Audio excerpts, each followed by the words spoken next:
And we'll call this meeting to order of the House Energy Utilities and Telecommunications Committee. Let me talk into this thing. Somebody said they couldn't hear me last week. Appreciate everybody being here. Wes Cantrell is not here.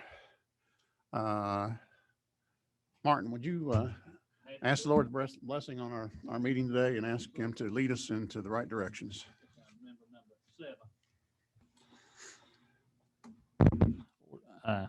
Y'all bear with me. Lord, just thank you for this day, Lord, as we look over this legislation, Lord, and we try to find out what's the best thing that we can do for our state. Lord, we just ask for your blessings and your wisdom today. Lord, thank you for everybody that's here today. Just be with them and their families back at home. In Jesus' name we pray. Amen. Thank you. Appreciate that. I believe we have I know we appear to have a quorum. I don't know how many people, if any, are on the Zoom. This is what we call this kind of a meeting. It's a hybrid meeting. So, and Blake knows a lot more about that than I do. So he's handling it up here. I think we'll go ahead. Representative Williams, I think I've got two bills. I'm going to go with those first. I'm going to go with the speaker's privilege and do that. And Mr. Vice Chair, if you would, Sure. If you would take over while I do that. This is going to be House Bill 156, 159.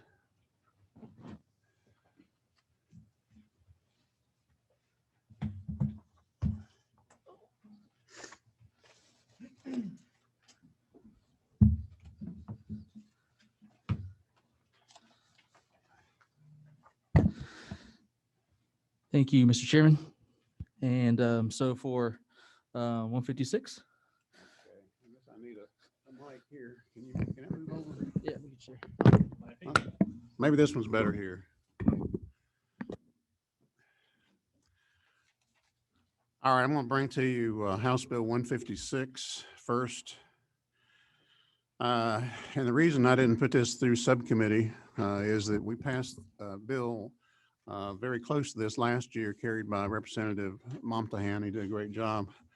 And we wanted to work on a little bit more. Didn't get through rules last year. We wanted to work on a little bit more. And I got to give a lot of credit to Blake Doss, our policy analyst, who's really put a lot of work into this over not only just the interim between June but also over the year before that. But it started with requests from GMA and I think also from ACCG regarding cyber attacks and a way to get help from the state and looking into a way to get those reported and so on and so forth. So that's where this started. And this 156 basically does two important things, kind of broken down a little bit. But the first section has to do with reporting the cyber attacks and breaches and things of that nature. Now I'll just kind of go through it here real quickly, but lines 18 through 27 has definitions of what we're calling an agency. And you can see what that is. Those are your departments and agencies in the state, counties, municipalities, and it goes through the whole list there. And in 18 through 27, but at 28 through 32 says that term agency does not include what really boils down to MEAGs and municipal gas associations. And then 33 through 34, we have a definition of utilities, and they're handled a bit differently. And then 35 through 40, with the exception of unless they are a MEAG or a municipal association, every agency shall report the cyber attacks, breaches, so on and so forth, to the Director of Emergency Management and Homeland Security, and it gives you the details there in 35 through 40. And 41 through 49 is what satisfies the reporting requirements.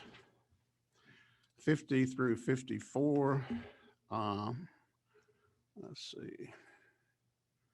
And that tells That's about rules and regs will be established by the Director of Emergency Management and Homeland Security. And then 55 through 63. Let's see. This is about utilities reporting, and every utility will also report to the Director of Emergency Management and Homeland Security or his designee any cyber attack, incident, data breach, or identified use of malware on a utility computer or network, as such information is required to be reported to the United States government or any agency thereof. I'm going to go on and read this because we've made some changes in it. Within 2 hours of making such report to the United States government or any agency thereof, the utility shall provide substantially the same information to the Director of Emergency Management and Homeland Security or his designee, provided, however, as such information is prohibited under any federal law, rule, or regulation from being disseminated, the utility shall provide such information upon the expiration of or lifting of that prohibition. 64 through 65. Any reports or records produced pursuant to this code section will not be subject to public inspection and disclosure. Then section 2, let's see, section 2. This has to do with meetings. And I think I'll go ahead and read this too, so everybody get a good understanding of what we're saying. Any portions of meetings when any agency is discussing cybersecurity or voting to approve any action related to cybersecurity, provided, however, this is actually an extension of what's already has to do with what is excluded from public records.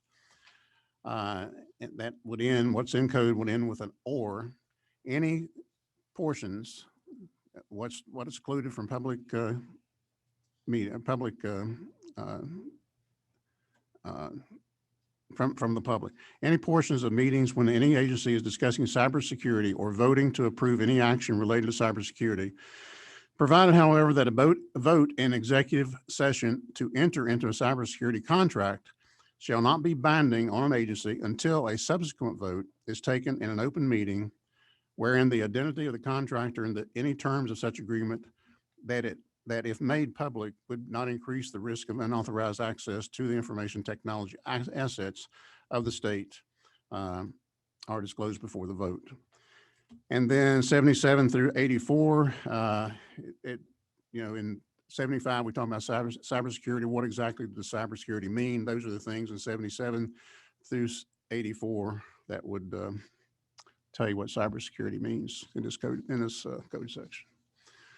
And that's the bill. Like I say, we've had, for somebody that doesn't know this, there have been a lot of cybersecurity attacks on agencies, on local governments, even on sheriff's departments. And in many cases, these agencies, these sheriff's departments, county governments, cities, have actually paid ransom to these people because it's virtually impossible. And I don't want to say impossible, but I mean, this is what the cybersecurity people say. It's virtually impossible to track those things down because they go through servers and addresses all over the world before it ever actually gets to the location that they're attacking. So anyway, this was done at the request of GMA and ACCG, and I think it's just a good bill to provide information to our Homeland Security and to help out with this issue. I'll be glad to answer any questions or try to. Are there any questions for the chairman? No questions at the time. I do think we have a couple of people who want to speak to the bill. Yeah, Todd Edwards, ACCG. Thank you, Mr. Chairman, members of the committee. Can you hear me okay? We can. I'm Todd Edwards. I'm Deputy Legislative Director of the Association of County Commissioners of Georgia. And with your permission, Mr. Chairman, I'd like to do a joint presentation with Charlotte Davis from the Georgia Municipal Association. I believe she's on as well. Sure. Charlotte, are you there? I'm here. Good afternoon. Can you all hear me? We can. Great, thank you. thank Chairman Parsons for introducing this legislation, and it's something we've worked on throughout last year. He is correct. The legislation was passed out of this committee. Didn't get time to go through the entire General Assembly. But in particular, I don't have a substitute. I believe our sections lined up. I wanted to speak to section 2. And on my version of the bill I have, it's line 68 through 77 or so.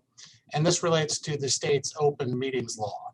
And it basically provides that cybersecurity issues as defined here in this bill are allowed to be discussed in executive session by cities and counties. It's in the state code, but open meetings, open records applies to local governments or agencies as well. We had a lot of concern over the past few years from our counties as to whether or not they could discuss this in executive session. There were split opinions on that. This makes it clear. We support it. Moving down to the next section, section 3, this gets into open meetings law and then open records law, and basically says that if it's cybersecurity issues, again, as defined in the bill, it would not have to be disclosed, or shall we say exempted from open records request. We appreciate this being brought forward. We support it. And again, we would urge your favorable consideration of the legislation. Charlotte? Thanks, Todd. Yeah, I just also want to echo those comments. Chairman Parsons covered the provisions in the bill, but I do want to say thank you to him and the committee for working with us on the language last year. The executive session exemption in open records really does help municipalities when finalizing cybersecurity plans, and ultimately with the goal of not being attacked, so remaining secure, but then also saving taxpayer dollars. And for the provision that allows, that keeps the exemption for our electric cities and electric utility providers on the municipal level, thank you all for keeping that in, and we support the bill as well. Thank you for the testimony. Will you accept any questions? Of course. If there are Certainly. any questions from the committee? Yes. Okay, we do have a question. Representative Jackson? Yes, thank you. Can you hear me? We can.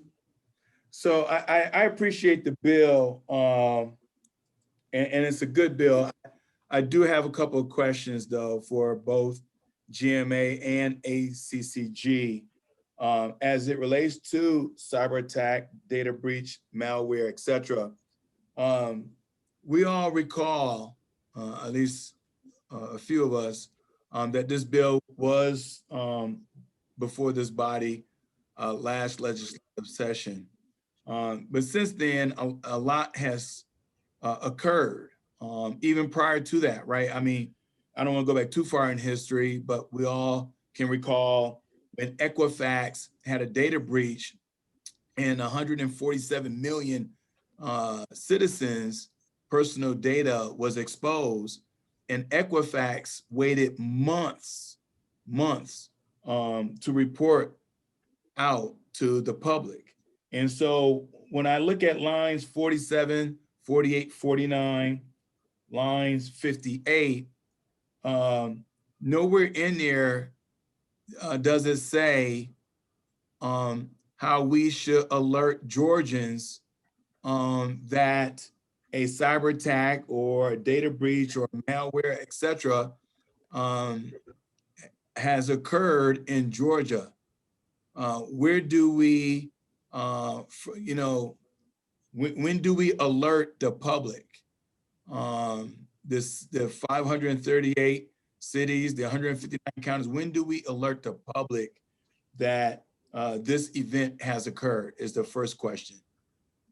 That's a great question, Representative Jackson, and I'll be glad to try to tackle it first, Todd, and then you can add on if that works. Yes. My understanding, Representative Jackson, is that part of the reporting requirements on the local governments or any agency that is attacked, once they make the report and notify GMA, which will be responsible for essentially setting out the rules and regulations of what that report will look like. My understanding is that that will be part of what the municipality or local government agency does in consultation with GMA to report out, but to make sure that in doing that, it's not getting it's not getting ahead of basically what the attack or what the information is. So to make sure there's an understanding of what was actually attacked, what was breached, and then moving forward to notify the appropriate parties after that. Yeah, I would concur. I'm going back to the bill. And pardon me for looking over at my other screen. I'm reading the language right here. I think the rules, as Charlotte noted, are rules and regulations promulgated over there. That would have to be discussed. I don't know that the bill directly addresses it or current law, but that's something that may be brought up in the rule promulgation process. And yes, that's because the bill is silent on that right now. And I just think that it's important to have that kind of language in there. Mr. Chairman, if I have the opportunity to ask one more question. You do?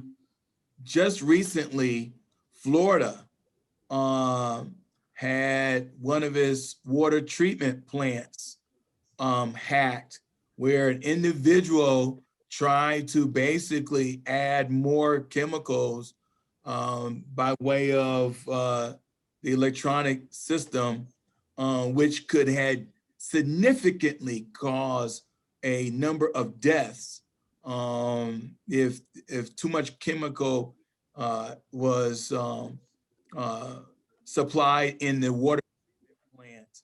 And so so that just brings to my mind, as a retired military officer, you know, I don't see no teeth in this bill. When we think about the lines,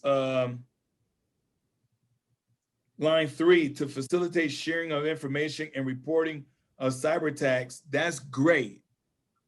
We just, you know, highlight, you know, we need to talk about when we alert the public, but what do we do when we have individuals or an organization for such attack? And I know there's code in other law, federal and state law, but I just think that we should have that language in here too. Thou shall, if you do this, thou shall anticipate the following things that's going to happen if you're found guilty of any of these incredulous acts as it relates to cyber attack, data breach, malware, etc. I just think we just need to have teeth for such a bill of House Bill 156. This bill is silent on penalties, and there are other penalties as it relates to federal and state code that maybe we just need to add that to strengthen House Bill 156. Thank you, Representative. I think You're the bill correct. is specific to the reporting of it, not so much it's already against the law, but I think this is really just the reporting of it, Representative. And so are there any other questions from the committee? Hearing none. Do we have a motion? Do we have a second? Have a motion and a second. Any discussion? Any online? Nope. Okay, we're going to take a roll call vote just because of the way this meeting is set up from a hybrid standpoint. Blake?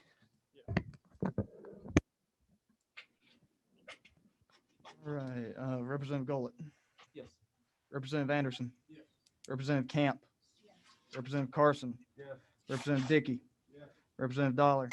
Representative Drenner. Yes. Representative Dreyer. Representative Hutchinson. Here. Representative Jackson. Yes. Representative Kennard. Representative McLaurin. Representative Meeks. Yes. Representative Montahan. Representative Moore. Yes. Representative Nelson. Representative Thomas. Representative Warkaiser. Bill passes. Bill passes. Thank you very much. Mr. Chairman? All right, thank you. Next bill is House Bill 159. The governor established through executive order some time ago a state cybersecurity review board. This is establishing it in statute. And there are a number of things it addresses. On page 2, you'll see that's created and who, how it will be, how it will be made up, and who makes the appointments and who chairs the meetings. Page 3, we're talking about the duties of the board. Down around line 56 on page 3, the training, establish who will establish the training for all the agencies. And then on the last page, page 4, we're prescribing that people who work for the agency must take the training that's offered.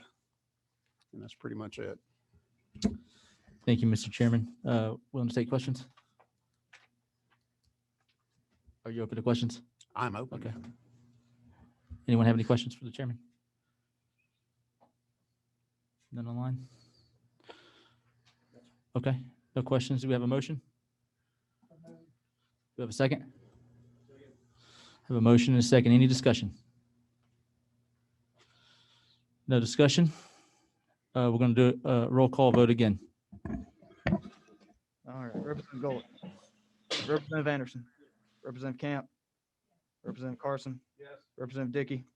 Representative Dollar. Yes. Representative Drenner. Yes. Representative Dryer. Yes. Representative Hutchinson. Yes. Representative Jackson. Yes. Representative Kennard. Yes. Representative, excuse me, McLaurin. Yes. Representative Meeks. He stepped out. Representative Montahan. Yes. Representative Moore. Yes. Representative Nelson.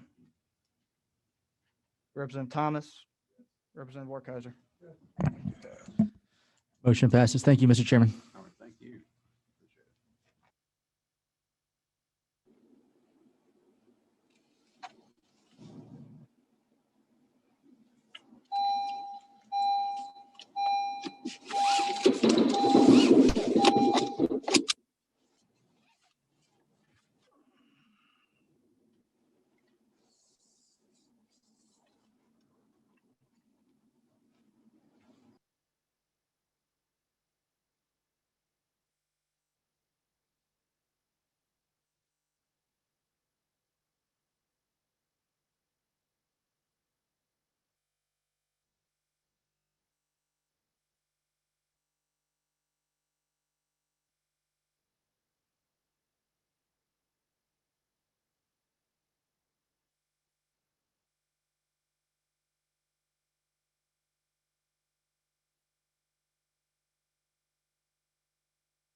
You brought a sub.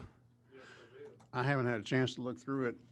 Are there substantial changes to the original bill? No, sir. No, sir. It's just a couple of things. We met with AT&T and Verizon. Verizon was fine with it. AT&T had a couple of changes, and Verizon was even fine with their changes. And I had an email that showed it's only just a couple of words. Well,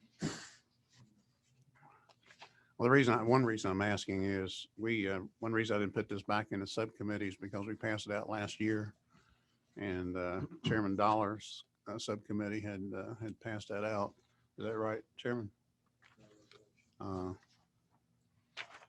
It's on the, I can go over it with you. It's just, Well, just tell me just go ahead and present. I may put this back in a subcommittee. okay. Just go ahead and tell us what But it is. that'll be fine. And if you, there's some communication between me and Jill Travis, who represents the Georgia Defense Attorneys Council. And they have some concerns over some of the verbiage, but I want to tell you a story that happened June the 2nd, 2007. 18-year-old young lady ran to the mall to pick up a couple of items on Friday evening. Well, she didn't come home. Her parents became worried, started calling her cell number, and no one answered.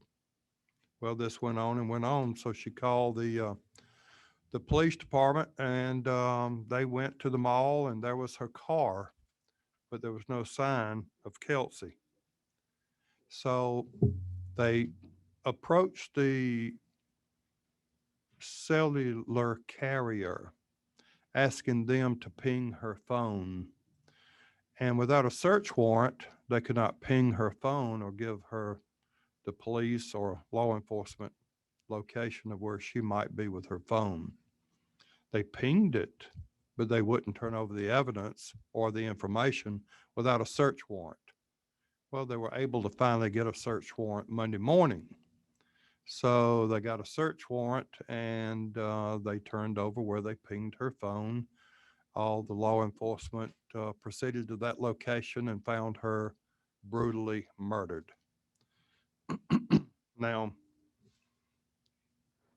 I know time is of the essence in a lot of situations, but we're talking about locating kidnapped victims. This happened in a little town, Overland Park, Kansas. And this story was featured on America's Most Wanted. The day after she was found, law enforcement did get the videotape from the Target department store. And there was a gentleman who went out just right in front of her and wound up being the man that was accused and later tried and admitted murdering the young lady. So that being said, I think some of her family may be zooming in. This bill has been passed, I think, over 20 states. And this is a protection bill. This is not going to infringe on the accused. This is going to help find the missing, the people that have been abducted. So I'll be glad to take any questions, or if the family is zoomed in, Okay. if they wish to submit testimony. Thank you. Okay, thank you. What I'm going to do is this. I was thinking we pretty much had the same bills we had last year. I didn't know you had a sub until just a bit ago. And, definitely very sympathetic to the issue that you brought forth and to the family. What I want to do, though, is make sure that I want to make sure we pass something that, is respected and it's right.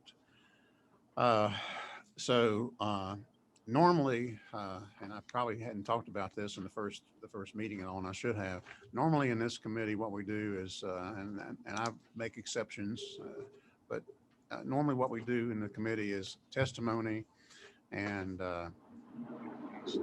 serious debate. Trying to perfect the bill is done in a subcommittee, and then we come to this meeting. We kind of go ahead and get a report from the subcommittee and move on. I know these people have made plans to be here and on Zoom and everything, so I want to go ahead and certainly hear their testimony. I am going to do this though. Once we do that, and you'll have it. I mean, I'll give you the opportunity if you want to have some closing statements before we adjourn. But I'm going to go ahead and put it into Chairman Dollar's subcommittee. Mhm. This is no attempt whatsoever to slow your bill down or anything like that. I just want to make sure that what we do in here has a perfected bill, and then when we passes, then what we send to the Rules Committee is something they can go ahead and look at and hopefully get on the floor. That's Yes. just the way I think that the whole process should work. Well, thank you very much. I appreciate that, Mr. Chairman. So with that, Missy Smith and Greg Smith, I don't know if y'all are presenting together, but Missy Smith is on here first, so. Yes, sir. Thank you very much for having me. I would like to thank Chairman Parson and the rest of the committee for having a hearing on this bill. In 2007, our daughter, Kelsey Smith, was kidnapped and murdered. She had a cell phone, but law enforcement was unable to obtain her cell phone location from the telecommunication provider. We have established a foundation in her name, and part of that work is to enact this law across the states. As the representative said, this law has passed now in 27 states, not 20. We have gotten it in 27 states. We have had bipartisan support across the nation. It has passed with the primary sponsor being Republican in 8 states, Democrat 13, and bipartisan in 6. So this is a law that crosses both party lines. It is not a Republican or Democrat issue. It is bipartisan. This saves lives. The Fourth Amendment of the United States Constitution prohibits government from conducting an unreasonable search unless an exception applies in an exigent circumstance. The U.S. Supreme Court has multiple consistent opinions on exigent searches, the latest being the Carpenter decision, Carpenter versus the U.S. in 2018. The Kelsey-Smith Act codifies case law concerning an exigent circumstance where a person's life is at risk. Let me be clear, not once since this law has passed, since 2009, has this law been used inappropriately. Not once has there been a reported instance. This act is related to emergency telephone service, requiring wireless carriers and service suppliers to provide call location information only. Just where is the device? No text messages, no phone call information, no pictures, nothing. Just where is that device? The act requires that records be kept for officers requesting call location information, including a description that explains the need for the disclosure. I know that much legislation is about the numbers. My husband is a former state senator here in Kansas, so I'm going to give you some numbers. I was just on CTIA's website. They are the wireless provider. 89% of Americans always have their phone within arm's reach. 89% of us. So why are we not using the most important thing that people have with them to help them if there's an emergency situation? 80% of people consider their phone to be indispensable. There are 400 million wireless connection subscribers or wireless connections in the United States. 1.2 wireless devices for every person in our country. There 67% of households are wireless only. It cost $15,000 to bury Kelsey in 2007. There were 125 detectives in her case, 18 different agencies, multiple municipalities, and 2 states, all tied up for 4 days. How much money did that cost? All the while, Verizon, who was our wireless provider, had the ability to locate her. It took 45 minutes to find Kelsey once the engineer released the location of her cell phone.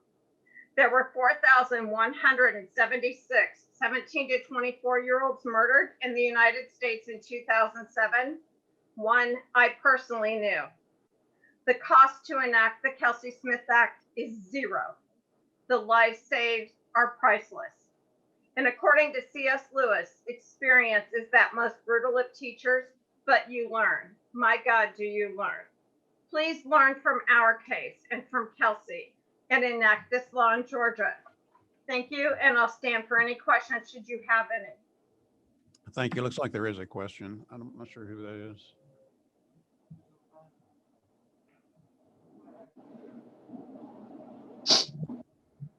Oh, okay. Do not see any questions. Thank you. And Greg, yes, Greg Smith. Yes, sir. Thank you, Mr. Chairman. My name is Greg Smith, and I am a deputy sheriff in Johnson County, Kansas. I'm certified in cellular technology, mapping and analysis, and I'm also Kelsey's dad. And you've heard the overview of the case, Kelsey went to a Target store right next door to the mall in our neighborhood to pick up a present for her boyfriend on a Friday evening or on a weekend evening, and never came home. And we could not get the location information from the cellular provider. Law enforcement jumped through all the hoops. They filed paperwork, legal notices, and still we could not get the information that we needed to locate Kelsey. When the information finally got into law enforcement's hands, as my wife said, it took 45 minutes to locate Kelsey's body. Instead, we spent 4 days not knowing where she was and not being able to locate her. This bill, as Missy said, my wife, it saves lives. And that's all it's designed to do. It doesn't let you see what somebody's pictures are. It doesn't let you look at documents. It doesn't let you look at text messages. It doesn't let you find out who they talk to. It's simply, where's the location of this wireless device? Because law enforcement has information that leads them to believe that someone's life is in danger or they're at risk of serious bodily harm. That's it. That's all it does. I can cite countless cases where people have been brought back alive because of the Kelsey Smith Act. Things as simple as someone that was in their car that got swept away here in Kansas during a flash flood. Law enforcement was able to locate this gentleman. He wasn't even from the state of Kansas. He's from out of state. They were able to locate him due to his cell phone and able to get him out of his car and save his life. We've had folks that have had medical emergencies that were unable to speak, and because of the Kelsey Smith Act, they were able to be located. We have had people that were going to commit suicide who have been located because of the Kelsey Smith Act. It's there to find people that are in danger, and that's all it does. This is not a backdoor way to find a suspect. This is not something that you can use to find a criminal that you think is going to commit a crime, because that's not an exigent circumstance and nobody's life is in danger. As Missy said, 27 states have passed this law. First state to pass it was Kansas in 2009. From 2009 until now, there have been no documented cases of any kind of abuse or of using the Kelsey Smith Act in a way that it should not be used. As a law enforcement officer, this is probably one of the greatest tools that we can have to save people's lives. And as Kelsey's dad, I just want to be able to provide this type of technology that everybody has to be able to save lives. And I'd be happy to stand for questions at the appropriate time, Mr. Chairman. Thank you. Any questions? I don't see any, sir. Thank you very much. I appreciate your time and appreciate you coming and sharing with us. Thank you.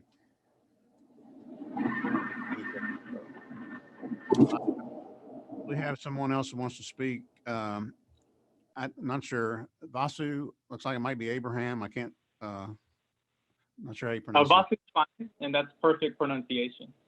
Okay, good. All right. This is Vasu from the ACLU of Georgia.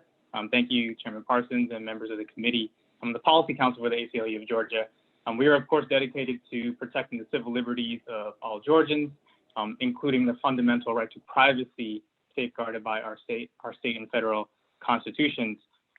We, of course, within exigent circumstances that where life and limb might be at stake, we support the use of this kind of data. We agree with the important safety goals of the legislation, but we don't support the bill in its current form because it lacks sufficient safeguards against abuse, specifically on grounds of transparency, accountability, and due process. Under current Georgia law, it's already codified that law enforcement must generally get a warrant to access cell phone location information, but there's a big exception for those exigent circumstances where wireless service providers can voluntarily provide location information without a warrant when they reasonably believe that there is an emergency, and we believe that's an important check within the current law. In its current form, HB 127 would require service suppliers to disclose their customers' location information to any law enforcement official who asserts that an emergency situation exists. Of course, the tragedy that gave rise to the legislation, as we've heard, is truly horrible, and we share the goal of wanting to ensure that law enforcement can quickly access location information to avoid tragic outcomes. But current law, however, already allows service suppliers to quickly and effectively assist law enforcement while preventing abuse that could jeopardize the safety of others. Today, service suppliers are well equipped to actually quickly and efficiently respond to emergency requests by law enforcement and have been doing so. And within the last 15 years, have gotten better and better at it. The process has gotten more streamlined. In the first half of 2020, according to records, AT&T and Verizon processed over 97,000 emergency requests for this exact information, which means in exigent circumstances, they have provided time and time again to the tunes of hundreds of thousands of times. They have fulfilled these requirements. The process has only continued to be refined and improved in recent years. So right now, the service supplier does have the discretion to determine, in accordance with their own obligations to protect sensitive customer data, as a check against false or overzealous invocation of an emergency. They have the ability to check that, to ensure that there's a documented and reasonable belief that an emergency exists on their side. And of course, time and time again, they have fulfilled these requests. This is not a situation where this information is kept in a lockbox in these circumstances. They have been disclosing it, and very recently, again, to the tunes of hundreds of thousands of times. Unfortunately, as written, this bill would require those same suppliers to honor requests without any documentation of the emergency, and would not face any consequences if that information was later abused by law enforcement. We can have effective privacy safeguards that coexist with speedy emergency request procedures without interfering at all with law enforcement's important job of protecting the public in exigent circumstances. We put the following recommendations before this. First, we would recommend that things are getting better and better with the passing year. Service providers are creating more of a streamlined process. They have an incentive here to provide this information in emergency circumstances. So we would say continue to allow the process to continue. Currently, Georgia does mirror the standard in federal law, including the carpenter standard, which is already codified within the law. Should the committee move forward with this bill, it could add protections for customer privacy. Law enforcement should be required to get fact approval from a judge so that a neutral decision maker can ensure that the claimed emergency was, again, that's after the fact. So it does not prevent or delay anything at the moment, but they should have to get after the fact approval in order to protect against these abuses, possible abuses of the circumstances.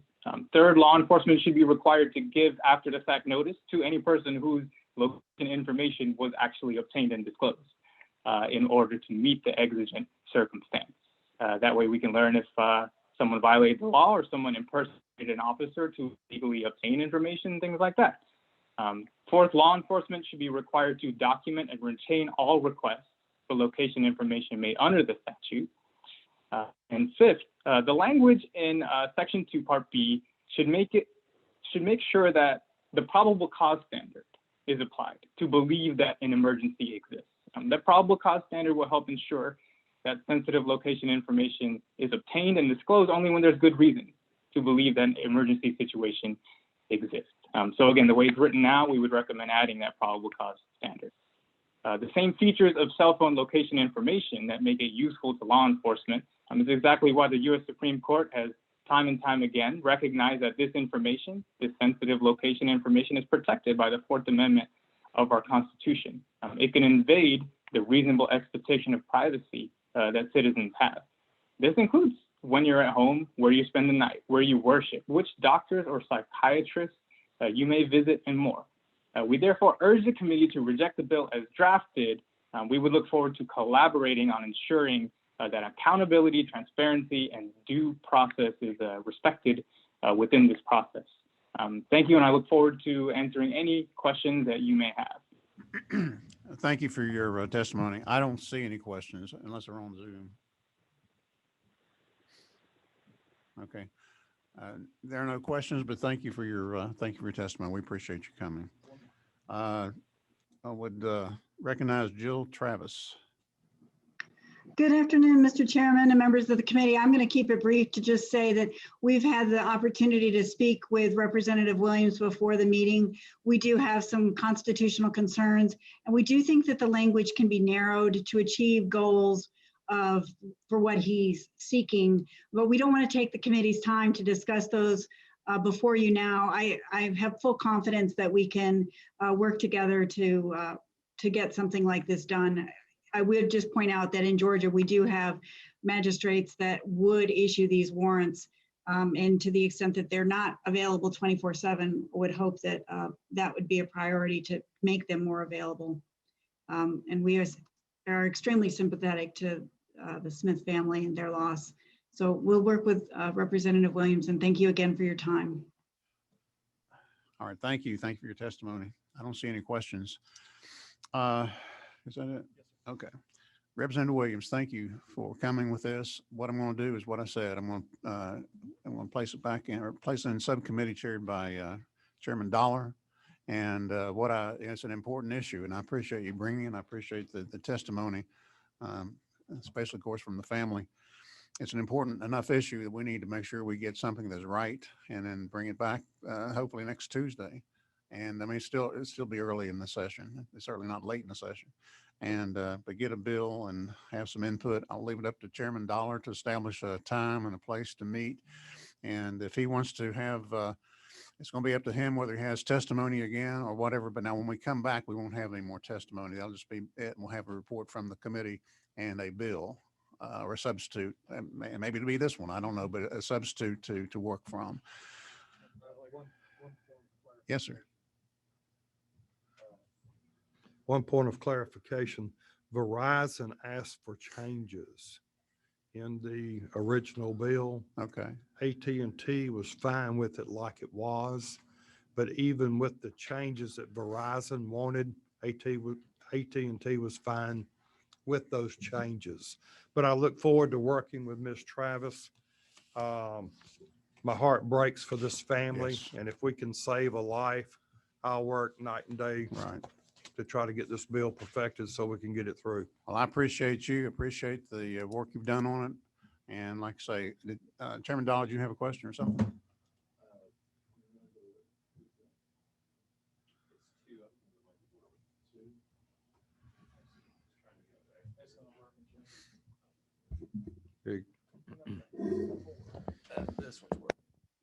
Yeah, Chairman, I was just gonna, for the benefit of for the subcommittee members, right now, I was just looking at my calendar and want to give Representative Williams enough time to get with all parties. I'm looking at Friday at 1:30 to have the meeting, and would like to have it. I think I want to do it Friday because I know this room will be available, but we're also going to have a hybrid, so we'll be able to, for those members, we're not in session on Friday, but members can Zoom in. And that will give us enough time for them to get together, and then enough time for us to, prior to next week's meeting. Thank you. Entirely up to you, Chairman. You're the chair. You're the subcommittee chairman. And like I say, you can have testimony again, not testimony again, whatever. But I think there are some issues that were brought up that maybe y'all should kind of take a look at and take in consideration. But that's up to the subcommittee. We come back on Tuesday then for the full committee. We'll expect the bill that we can take up and not looking at amendments, unless it's entirely necessary. But a clean bill, we can go ahead and vote on at that point. Thank you, Mr. Chairman. Thank you. Committee. Did you have anything else you wanted to add? No, just thank you all for your time, and thank you very much. All right. I think that Chairman, Mike too. Chairman Martin. Mr. Chairman, as we wind up today, I just wanted to remind members of the committee that are here that are on the energy subcommittee. Your energy subcommittee will meet in the morning at 8 o'clock. If Mr. Dawes could help me with the location, I don't recall what room you had reserved, but we'll meet in the morning at 8 o'clock for the two items that we had heard earlier in the week. Anything anybody would like to add, or any comments, questions? Any comments, questions, anything that anybody would like to add before we adjourn? Seeing none, this meeting is adjourned.